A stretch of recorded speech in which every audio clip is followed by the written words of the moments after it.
Apocalipsis capítulo 3, versículo 7 dice: escribe al ángel de la iglesia en Filadelfia.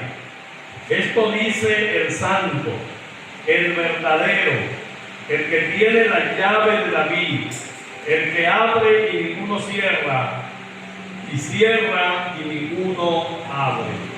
Amén. Puede sentarse. En esta mañana voy a titular el sermón: una iglesia fiel ante un Cristo soberano. A veces hay personas que se preguntan: ¿habrá una iglesia perfecta?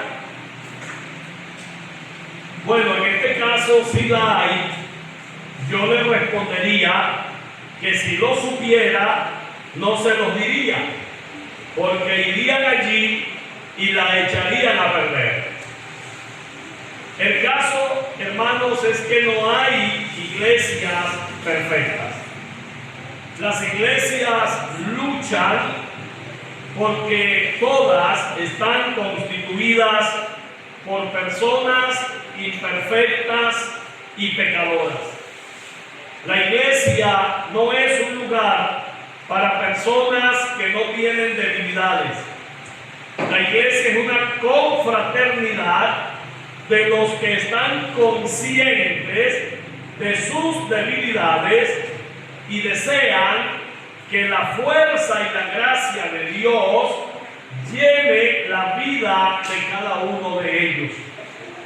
La iglesia es un tipo de hospital para los que saben que están enfermos y necesitados. Por lo tanto, en este mundo, debajo del sol, no hay una iglesia perfecta. La iglesia perfecta está en los cielos. La iglesia perfecta son aquellos creyentes que ya han muerto y están en la presencia del Señor. Mientras estemos aquí, en este mundo, vamos a tener debilidades, vamos a tener tentaciones, y en algunos casos se va a caer en la tentación. Entonces viene la vida de arrepentimiento, de perfeccionamiento, de crecimiento.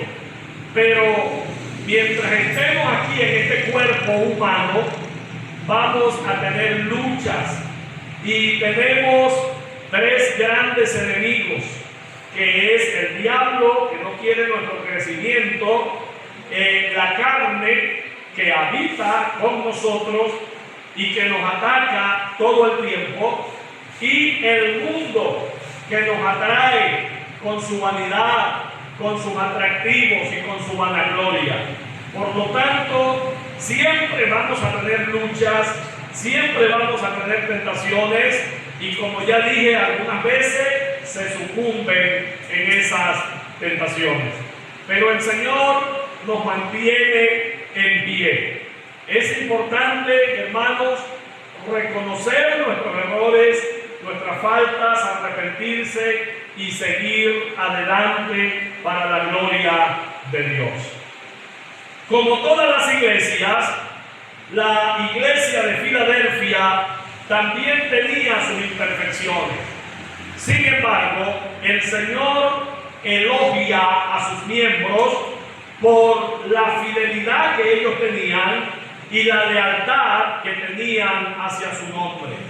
Ellos y la congregación de Esmirna fueron las únicas dos de las 7 iglesias que no recibieron reprensión de parte del Señor de la iglesia.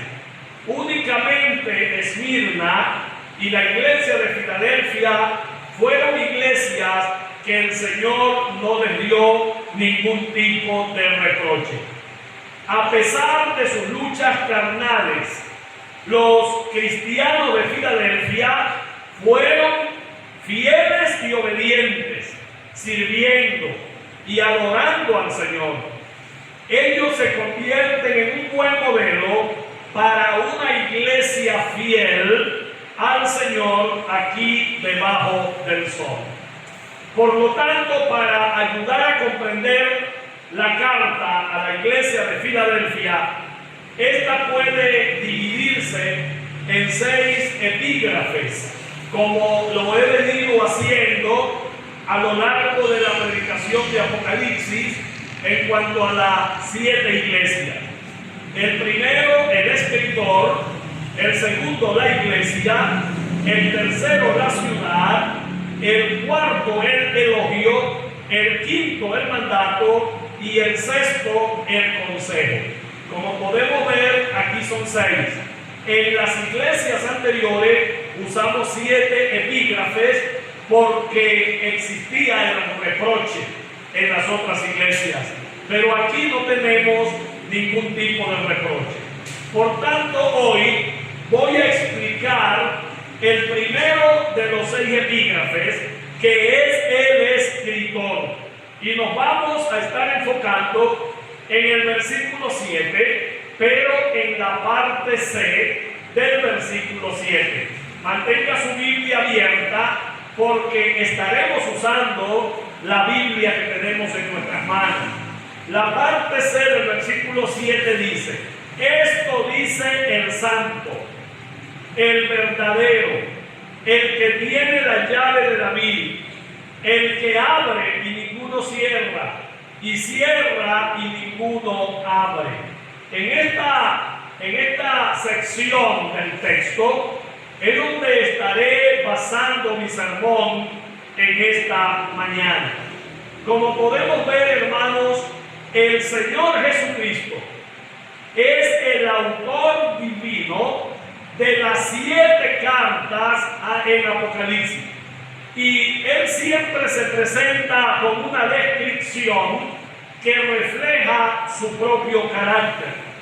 En las 5 iglesias anteriores, esas descripciones venían de la visión registrada en el capítulo 1, versículo 12 al versículo 17 de Apocalipsis. Usted puede echarle un ojazo allí mientras yo sigo avanzando. De este segmento del capítulo 1, nuestro Señor Jesucristo tomó las 5 presentaciones anteriores, pero esta descripción que tenemos en la iglesia de Filadelfia es una descripción exclusiva y no se toma de esa previa visión que tenemos en el capítulo 1, versículo 12 al versículo 17. Esta tiene inconfundibles rasgos del Antiguo Testamento. Que vemos que la expresión el santo se refiere principalmente a Dios, quien solo posee absoluta santidad. El Antiguo Testamento describe varias veces a nuestro Dios como el santo. Si nosotros vamos a 2 de Reyes, capítulo 19, versículo 22, dice así, el Antiguo Testamento: ¿a quién has vituperado y blasfemado? ¿Y contra quién has alzado la voz y levantado en alto tus ojos? Contra el Santo de Israel. Aquí se está refiriendo a Dios como el Santo de Israel. Y en Job 6, verso 10 dice: sería aún mi consuelo si me asaltase con dolor sin dar más tregua, que yo he escogido las palabras del Santo, haciendo referencia a Dios. Salmo 71, 22 dice: asimismo, yo te alabaré con instrumento de salterio, oh Dios mío. Tu verdad cantaré a ti en el arpa, oh Santo de Israel. En el 78, 41 de Salmo dice: y volvían y tentaban a Dios y provocaban al Santo de Israel. En Isaías 43, 15 dice: yo Jehová, santo vuestro, creador de Israel, vuestro rey. Y en Isaías 54, 5 dice: porque tu marido es tu hacedor, Jehová de los ejércitos es su nombre, y tu redentor, el Santo de Israel, Dios de toda la tierra será llamado. Y finalmente en Habacuc 3, capítulo 3, versículo 3 dice: Dios vendrá de Temán y el santo desde el monte de Parán, y allí aparece una palabra Selah que la estaré explicando más adelante. Dice: su gloria cubrió los cielos y la tierra se llenó de su alabanza. Uno de los fragmentos del texto dice: y el santo desde el monte de Parán, haciendo referencia a nuestro Dios. Allí en Habacuc 3:3 vemos una palabra hebrea llamada Selah, y es una palabra que aparece también en algunos salmos. Esta palabra aparece 74 veces en el Antiguo Testamento, en los salmos y aquí en el libro de Habacuc. Es importante entender que la palabra Selah es un término litúrgico y musical, y funciona como una instrucción técnica para la adoración en el templo. La postura académica más aceptada, respaldada por la traducción griega de la Septuaginta, que la llama diaxalma, esta palabra se llama en el griego diaxalma, indica que señala una pausa o un interludio musical donde las voces callaban para que el oyente meditara en el peso de lo cantado. Al mismo tiempo, su raíz hebrea salal, levantar, sugiere una elevación, indicando el momento de subir el volumen de los instrumentos o las voces para exaltar a Dios, funcionando en la práctica como un énfasis de confirmación espiritual similar a la palabra amén que tenemos nosotros en nuestro vocabulario de Sion. Es importante esto, hermano, porque yo he visto a muchos hermanos que leen esta palabra, ¿no? Están leyendo un salmo, aparece la palabra y ellos también leen Selah. Pero no es necesario hacerlo, porque esta era una nota litúrgica musical en medio del culto, donde se hacía la pausa. Es como que yo esté cantando una alabanza y haga mi pausa y los instrumentos sigan sonando ante la iglesia para que la gente se concentre más y adore al Señor en ese tiempo. Entonces, eso es lo que hace en la Biblia la palabra Selah. En Isaías capítulo 6, versículo 3, allí el profeta declara solemnemente: Santo, Santo, Santo, Jehová de los ejércitos, toda la tierra está llena de su gloria. Y podemos comparar este versículo con Apocalipsis capítulo 4, versículo 8, que dice: y los cuatro seres vivientes tenían cada uno 6 alas, y alrededor y por dentro estaban llenos de ojos, y no cesaban día y noche de decir: Santo, Santo, Santo es el Señor, Dios Todopoderoso, el que era, el que es y que ha de venir. Aquí se hace una adoración al Señor Jesucristo. Pero vea usted, hermano, lo importante de tomar en cuenta Isaías 6:3 en el Antiguo Testamento y Apocalipsis 4:8 para ver que nuestro Señor Jesucristo es Dios sobre todas las cosas. Él no comenzó a existir a partir de su nacimiento virginal por medio de María Virgen, sino que Él existía desde siempre. Él es Dios eterno. Así que decir que Dios es santo es decir que está totalmente separado del pecado. Por lo tanto, su carácter es absolutamente inmaculado y sin ningún tipo de tacha.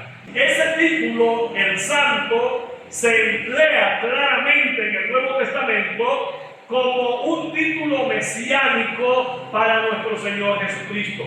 En Marcos capítulo 1, versículo 24, allí un atemorizado endemoniado gritó cuando vio al Señor.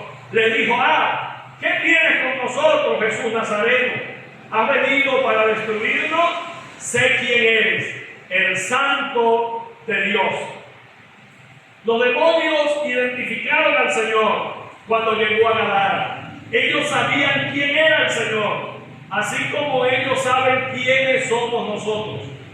Ellos están pendientes de nosotros y saben quiénes somos.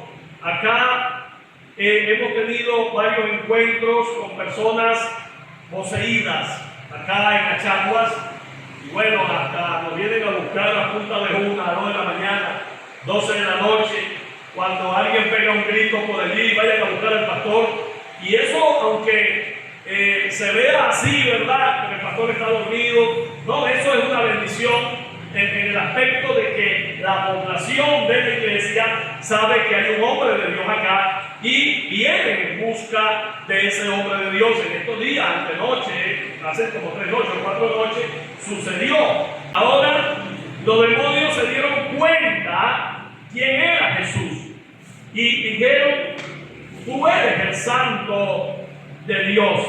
Y al momento de Jesucristo nacer o de anunciar su nacimiento a María, el ángel describió a Jesús como el santo ser que nacería, en Lucas capítulo 1, versículo 35. Y más adelante, el apóstol Pedro reprendió a los judíos incrédulos porque negaron al santo y al justo y pidieron que se les diera un homicida, a Barrabás. Esto está en Hechos capítulo 3, versículo 14. Así que, amada iglesia, la identificación de Jesucristo como el Santo no puede ser menos que una confirmación de su deidad. En el Antiguo Testamento se le llamaba Santo a Dios, y en el Nuevo Testamento se le llama Santo a Jesucristo. Por lo tanto, solamente Dios es santo en su ser, en su esencia. Solamente Él es santo completamente, de manera perfecta. Y aquí a Jesucristo también se le llama el Santo. Es una clara señal de que Jesucristo es Dios. El Señor Jesucristo posee, sin alteración ni disminución, la naturaleza santa y pura de Dios. Como Cristo es santo, su iglesia también debe ser santa. Y dice el apóstol Pedro en 1 de Pedro capítulo 1 versículo 15: como aquel que os llamó es santo, sed también vosotros santos en toda vuestra manera de vivir. Y Pedro lo reafirma: sed santos porque yo soy santo, dice el Señor. Es un llamado a la iglesia. La iglesia que se relaciona con Jesucristo ha de ser una iglesia santa. La iglesia que es el cuerpo de Cristo ha de ser una iglesia santa. Así que el omnisciente y santo no haya reprendido a esta iglesia, no haya censurado o hecho alguna advertencia a la iglesia de Filadelfia, esto habla en verdad muy bien de esta iglesia.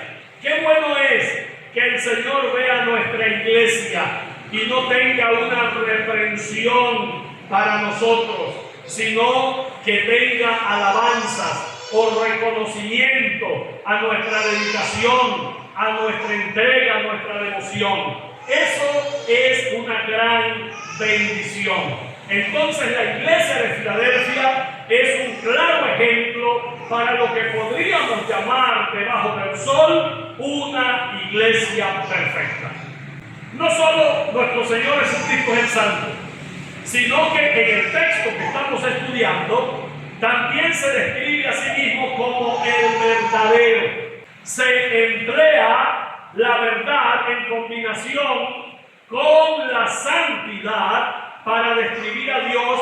En Apocalipsis capítulo 6 versículo 10 allí se emplean los dos términos y dice de la manera siguiente: y clamaban a gran voz diciendo: ¿hasta cuándo, Señor, santo y verdadero, no juzgas y vengas nuestra sangre en los que moran en la tierra?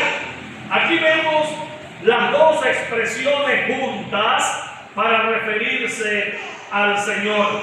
Y lo mismo sucede en Apocalipsis capítulo 15, versículo 3, donde dice: y cantan el cántico de Moisés, siervo de Dios, y el cántico del Cordero, diciendo: grandes y maravillosas son tus obras, Señor, Dios Todopoderoso. Justo y verdadero son tus caminos, Rey de los santos. Y en el 16:7 de Apocalipsis dice: también oía otro que desde el altar decía: ciertamente, Señor Dios Todopoderoso, tus juicios son verdaderos y justos.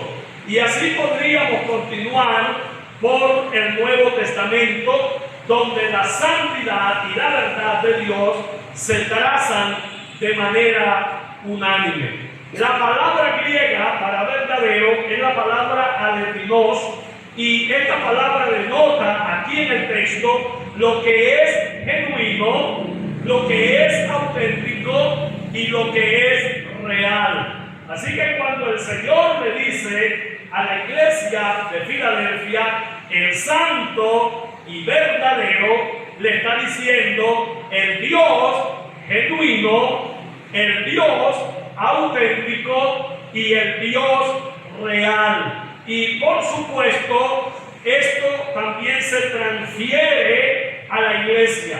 La iglesia debe ser santa, la iglesia debe ser genuina. Por eso es que la hipocresía es pecado delante del Señor, y la Biblia claramente señala que los hipócritas no heredarán el reino de Dios, porque la hipocresía es un pecado contra lo verdadero, contra lo auténtico, contra lo original. Y nosotros debemos ser auténticos, y también debe ser una iglesia real, con sus circunstancias, con sus situaciones, pero en el marco de lo perfecto, humanamente hablando, debemos complacer el corazón de Dios. Por lo tanto, hermanos, en medio de la falsedad, en medio de la perversión y en medio del error que llena este mundo, el Señor Jesucristo es la verdad para nosotros. Juan 14:6 lo señala de manera contundente: yo soy el camino, yo soy la verdad y yo soy la vida. Jesús no solo es la verdad, sino que también es el verdadero Dios y la vida eterna, como lo tenemos en 1 de Juan capítulo 5, versículo 20. Y allí está hablando de Jesucristo. Él es el verdadero Dios y la vida eterna. Así que en Dios no hay mentira, en Dios no hay engaño. Nosotros debemos confiar plenamente y ciegamente en las palabras del Señor. Hay que confiar en la Biblia, hay que confiar en su veracidad, hay que confiar en su verdad, en su inerrancia, en su infalibilidad, porque es la palabra de un Dios perfecto y santo. Ahora, que personas hablen en nombre de Dios y mientan, eso es otra cosa. Como sucedió con un tío mío, Dios me mintió. ¿Cuánto te mintió Dios, tío? Me dijo que a mí no se iba a sanar y no se sanó. ¿Quién te lo dijo? El profeta tal. Entonces no fue Dios, fue el profeta tal el que te mintió. Porque Dios no miente.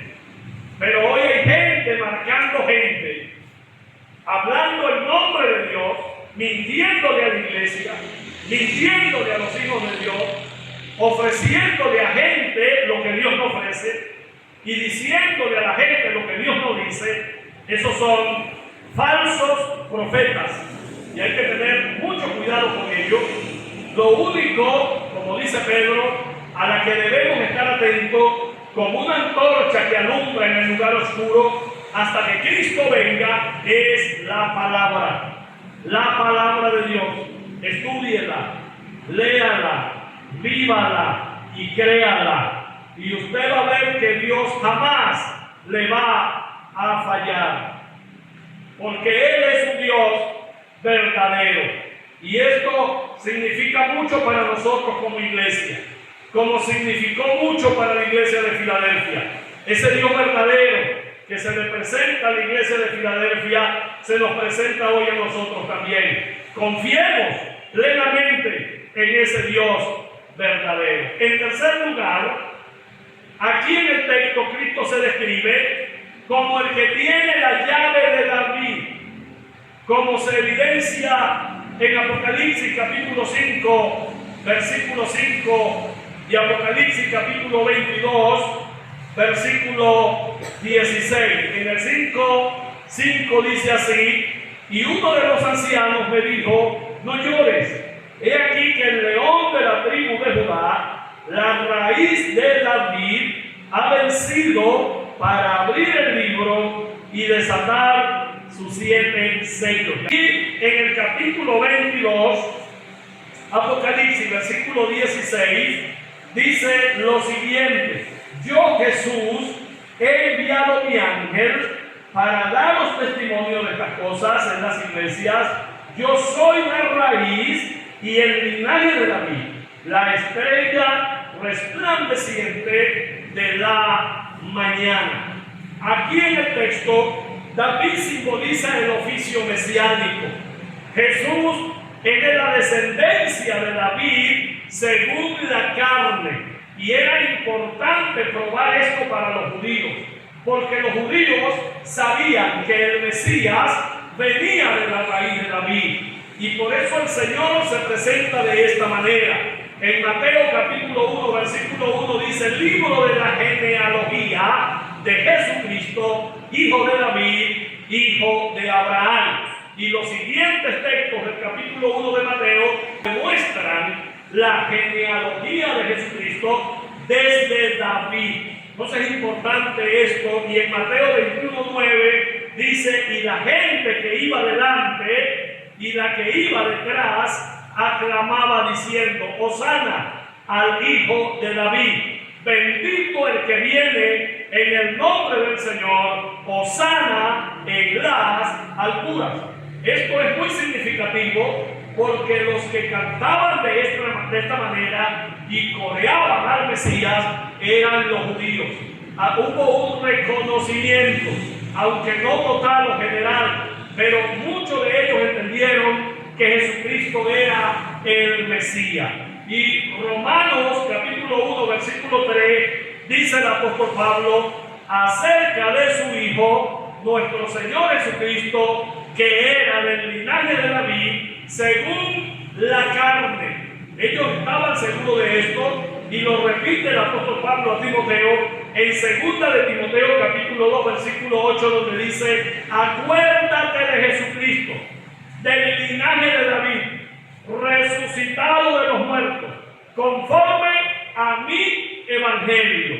Por tanto, el Nuevo Testamento demuestra que Jesucristo es el Mesías, porque es el que viene de la raíz o del tronco de David, y claramente era el rey de los judíos. Por supuesto, aquí hubo mucha disonancia en aceptar al Señor como el Mesías, y todavía existen estos desacuerdos, pero sí hay gente entre los judíos que sí reconocen a Jesucristo como su Señor y Salvador. Ahora, el linaje de David según la carne certifica la plena humanidad de Jesucristo y certifica también el cumplimiento histórico de las promesas de Dios. Esta descendencia física es la base legal y profética que lo acredita como el verdadero Mesías, demostrando que el Rey eterno se introdujo legítimamente en la historia humana para reclamar el trono de David y gobernar desde ese trono con autoridad absoluta. Y llegará el momento del reinado literal de Cristo en el milenio. Llegará ese momento. Él reinará sobre la tierra por 1000 años de manera física y literal. Ya reina en nosotros. Él reina en nuestros corazones. El reino de Dios se ha extendido en el mundo y se sigue extendiendo mientras la iglesia sigue predicando. Cada persona que se arrepiente es un nuevo súbdito del reino de Dios. Pero, como se dice en teología, ahora es, pero todavía no. Es decir, aunque ya estamos en el reino de Dios y Él reina sobre nosotros, llegará un momento que lo haremos con Él de manera tangible por toda la eternidad en el estado eterno que nos espera a todos los que estamos aquí. Porque Él dice que es del linaje de David y que tiene en sus manos las llaves, porque una llave en las Escrituras representa autoridad y el que tiene las llaves es el que tiene el control. Vemos algunos textos bíblicos donde se afirma esta verdad. Apocalipsis 1:8, por ejemplo, dice: el que vivo y estuve muerto, mas he aquí que vivo por los siglos de los siglos, amén, y tengo las llaves de la muerte y el Hades. Es decir, Él es el Señor, inclusive del infierno. Y en Apocalipsis 9:1 dice: el quinto ángel tocó la trompeta y vi una estrella que cayó del cielo a la tierra y se le dio la llave del pozo del abismo. Y en Mateo capítulo 16, versículo 19 dice: y a ti te daré las llaves del reino de los cielos, y todo lo que atares en la tierra será atado en los cielos, y todo lo que desatares en la tierra será desatado en los cielos. Es importante que yo haga algún énfasis aquí en este último texto, porque aquí en este último texto vemos que Jesús le entregó las llaves del reino al apóstol Pedro para que la usara abriendo la entrada a la esfera del reino en esta dispensación de gracia. El apóstol Pedro fue el que abrió la puerta del reino para los judíos el día de Pentecostés. Está en Hechos 2. Él fue el que se puso en pie y comenzó a predicar. Y se entregaron al Señor unas 3000 personas ese día y comenzó el evangelio de la gracia entre los judíos.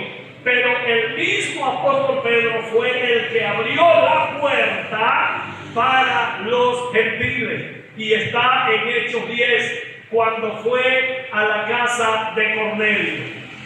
Pedro hizo estas dos acciones extraordinarias, cumpliendo la promesa del Señor, que le entregó las llaves a Pedro, las llaves del reino de los cielos. No es que San Pedro está en la puerta del cielo, como dice la crónica popular, esperando que nosotros nos muramos para recibirnos allá. No es que Pedro esté en la puerta del cielo, esperando a la gente que muera para recibirlos y entonces o admitirlos o rechazarlos.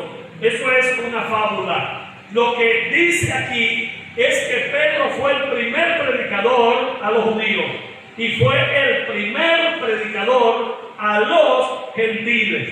Ahora, de ahí en adelante, el ejercicio de la evangelización que señala la puerta de acceso, que es Jesucristo mismo, como dice Juan capítulo 10, versículo 9, donde el Señor dice: yo soy la puerta, el que por mí entrare será salvo, entrará y saldrá y hallará pastos. ¿Quién es la puerta?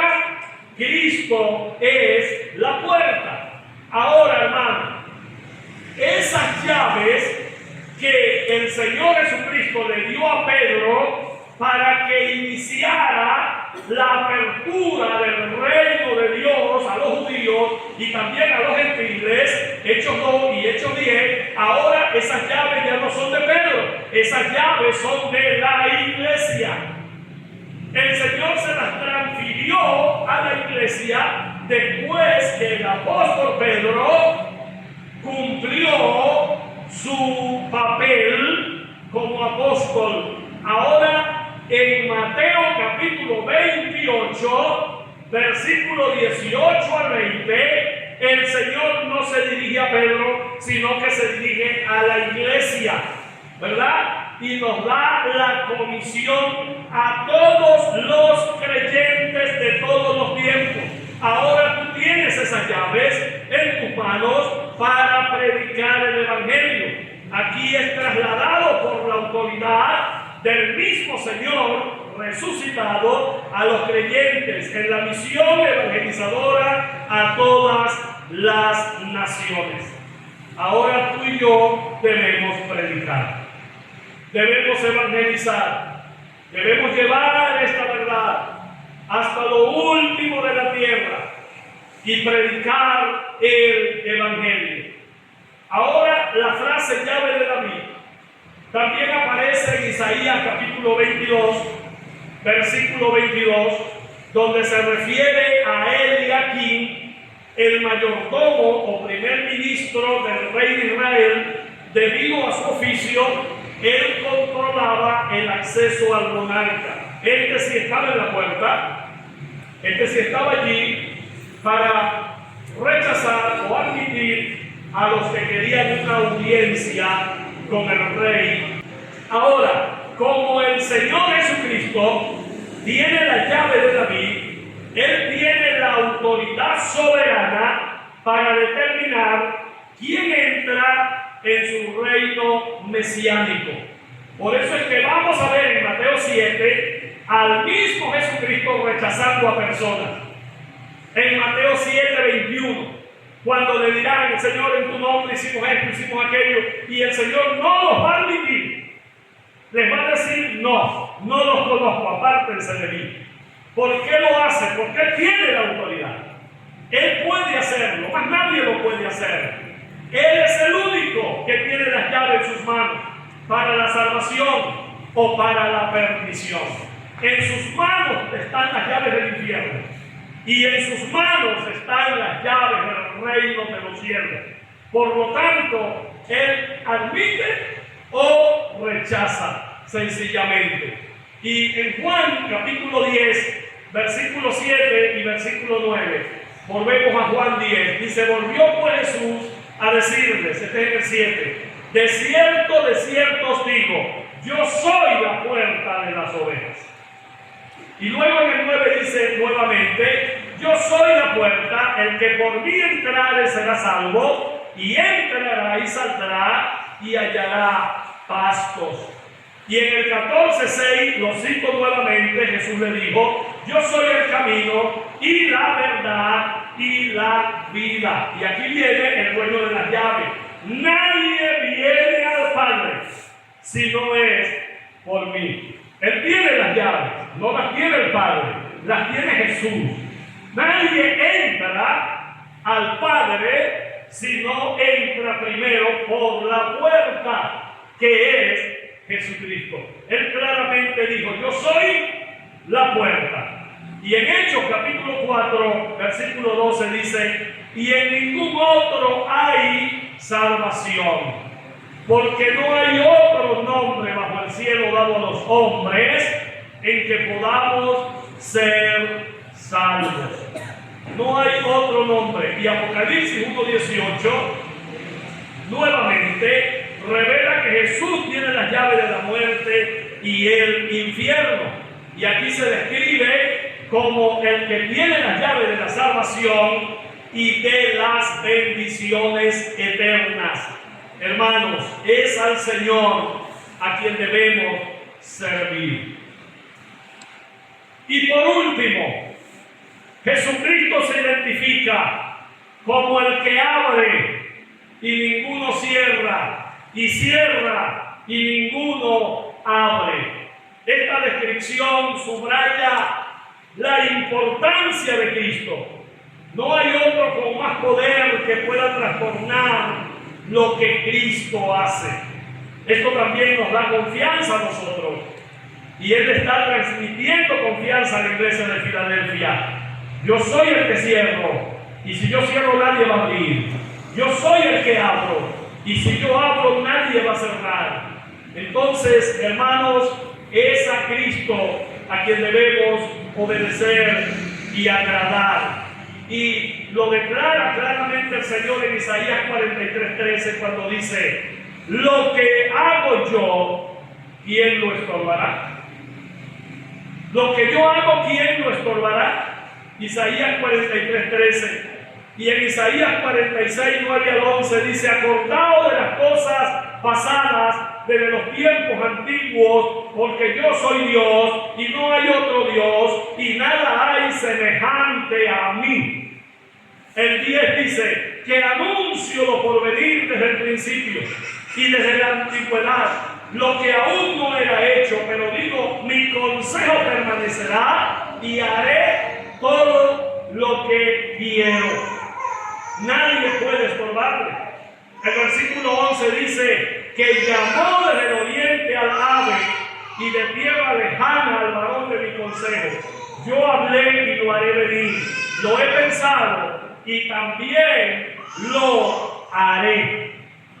En Jeremías 18:6 dice: no podré yo hacer con vosotros como este alfarero, oh casa de Israel, dice Jehová. He aquí que como el barro en la mano del alfarero, así sois vosotros en mi mano, oh casa de Israel. ¿Qué autoridad tiene el barro para hablarle al alfarero? Ninguna. Asimismo, somos nosotros en las manos del Señor. Debemos permanecer en sus manos y debemos ser moldeables. Porque si el barro no es moldeable, se quiebra. Y si se quiebra, no sirve para nada, para ninguna vasija, no sirve para pocillo, no sirve para hacer decoraciones en la casa, no sirve para nada porque se quiebra, es desechado. La gente de Dios debe ser como este barro del alfarero, debe permanecer en las manos del alfarero y debe ser moldeable, que el Señor haga con nosotros lo que quiera. Y Daniel 4:35, ahorita estoy estudiando a Daniel, porque Daniel tiene mucha similitud a partir del capítulo 7 con Apocalipsis. Estoy metido también allí. Daniel 4:35 dice: todos los habitantes de la tierra son considerados como nada, y Él hace según su voluntad en el ejército del cielo y en los habitantes de la tierra. Y no hay quien detenga su mano y diga: ¿qué haces? Nadie lo hace. No hay nadie que se oponga a la voluntad de Dios, a lo que Él decide hacer con su pueblo. Esto es un aliciente, porque sabemos que el diablo es un enemigo feroz, que tiene mucho más poder que cualquier ser humano.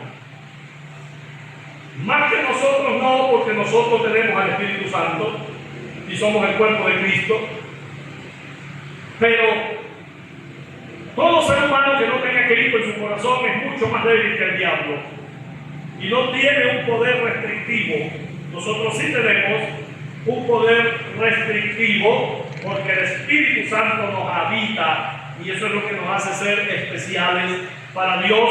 Como dice Pedro, somos especial tesoro, somos un pueblo adquirido. Pero mi hermano, ni el diablo se le puede parar delante al Señor a decirle: ¿por qué vas a hacer eso? Nadie. Hay gente buscando brujos y mandándose a cruzar. Esto es un lenguaje brujero en Amazonas y en Yaracuy, ¿verdad? Me voy a mandar a cruzar para que no me caiga ni pepita. Y así hay gente.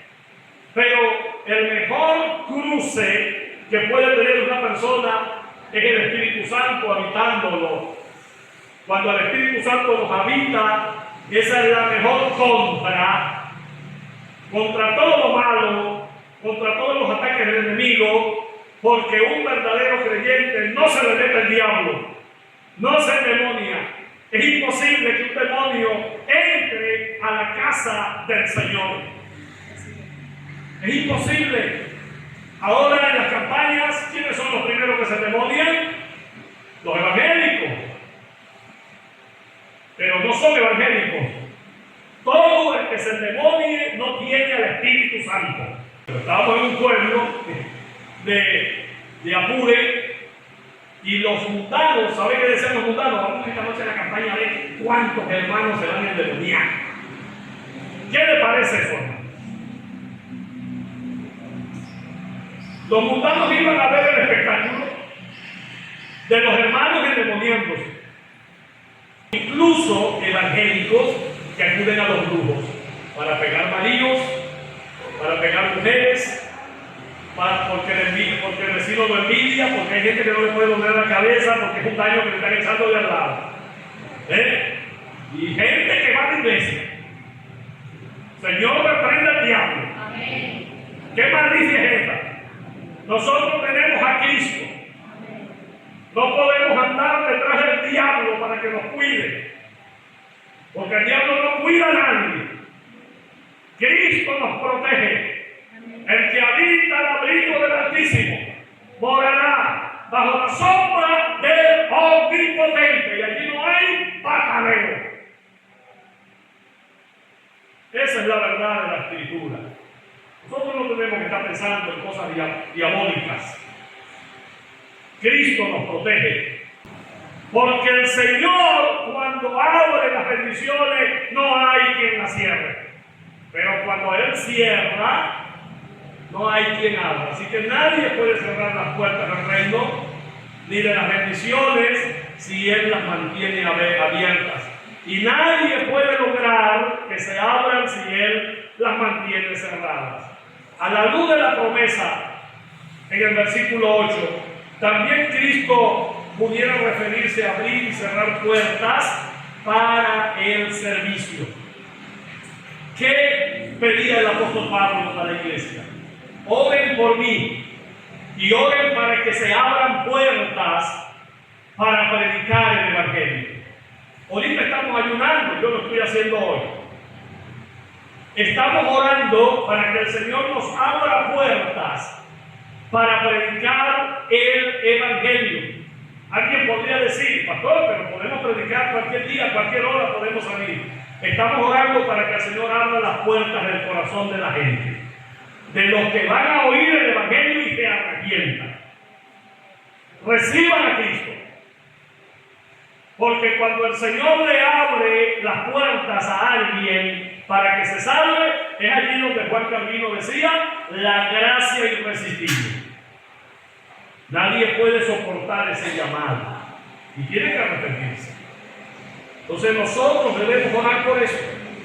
Que el Señor nos abra puertas para predicar el Evangelio, para la obra de servicio en la iglesia.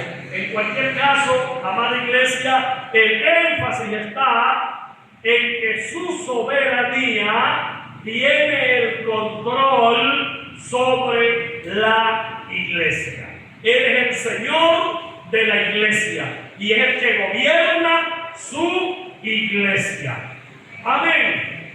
El hecho de que Jesucristo, el Santo, el verdadero, el soberano y omnipotente Señor de la iglesia, no haya encontrado nada de qué condenar a la iglesia de Filadelfia, debió haber sido una gran alegría y gozo para estos hermanos. Que el Señor no haya encontrado un reproche. Y ya para ir cerrando el sermón, hermanos, aunque hoy existen muchas iglesias y no existen iglesias perfectas, porque están formadas por personas imperfectas, la fidelidad sí es posible y requerida para la iglesia. Esta verdad nos confronta y nos desafía en tres áreas prácticas de nuestra vida. La primera, dependencia en la debilidad. Todos somos débiles. No hay nadie fuerte. Como alguien dijo, no hay grandes hombres de Dios. Lo que hay son hombres débiles. ante un Dios fuerte, ante un gran Dios. Por lo tanto, no debemos desanimarnos por las imperfecciones de nuestra congregación. Porque alguien podría llegar aquí buscando errores, y si yo llego aquí con una lupa a buscar errores, lo vamos a conseguir. No uno, vamos a conseguir muchos errores. Porque la iglesia es un hospital espiritual. El enfoque no debe estar en nuestras faltas, sino en la gracia santificadora de nuestro Señor y Salvador Jesucristo. Entonces debemos depender de Él en medio de nuestras debilidades. Lo segundo que nos enseña este sermón es vivir en santidad y verdad. Como el Señor que nos dirige es el santo y verdadero, la iglesia local no puede comprometer su doctrina ni puede comprometer su moral. La falta de reprensión a Filadelfia demuestra que una iglesia que honra la pureza y la verdad bíblica alegra el corazón de Dios. Nosotros vamos a crecer, eso no tengo ningún tipo de dudas. Vamos a crecer, porque aquí estamos honrando la doctrina, estamos honrando la palabra del Señor y estamos trabajando para mantener una moral alta como iglesia. Somos imperfectos, sí, pero en medio de esa imperfección estamos trabajando para que nuestra iglesia sea una iglesia modelo para la gloria del Señor. Debemos aprender a vivir en santidad y a practicar la verdad bíblica. Y tercero, descanso en su soberanía. Si Cristo tiene la llave de David, es quien abre y cierra puertas. La iglesia no debe avanzar basándose solamente en estrategias humanas o estrategias políticas, sino que debemos buscar las puertas que el Señor ya abrió para el servicio y la evangelización, confiando en que nadie puede detener el avance de la iglesia. Así que la iglesia de Filadelfia no carecía de luchas, pero se mantuvo firme, se mantuvo leal y se mantuvo obediente al Señor de la iglesia. Hermanos, el secreto de su fidelidad no radicaba en su propia fuerza, sino en la grandeza de su Salvador, a quien servían. Al presentarse como el santo, el verdadero y el soberano absoluto de la historia, nuestro Señor Jesucristo le recordó a Filadelfia y nos recuerda a nosotros hoy que la iglesia está segura bajo su mando. Nunca vamos a languidecer, nunca vamos a desmayar mientras Cristo sea el pastor de esta iglesia. Seguiremos creciendo, seguiremos adelante. No buscamos una iglesia perfecta, buscamos una iglesia fiel a la palabra del Señor, a una iglesia que descansa en la autoridad omnipotente de aquel que se abre camino y que abre puertas que nadie puede cerrar. Esa es la iglesia que buscamos, una iglesia fiel a la Biblia y una iglesia fiel a su Señor y Salvador.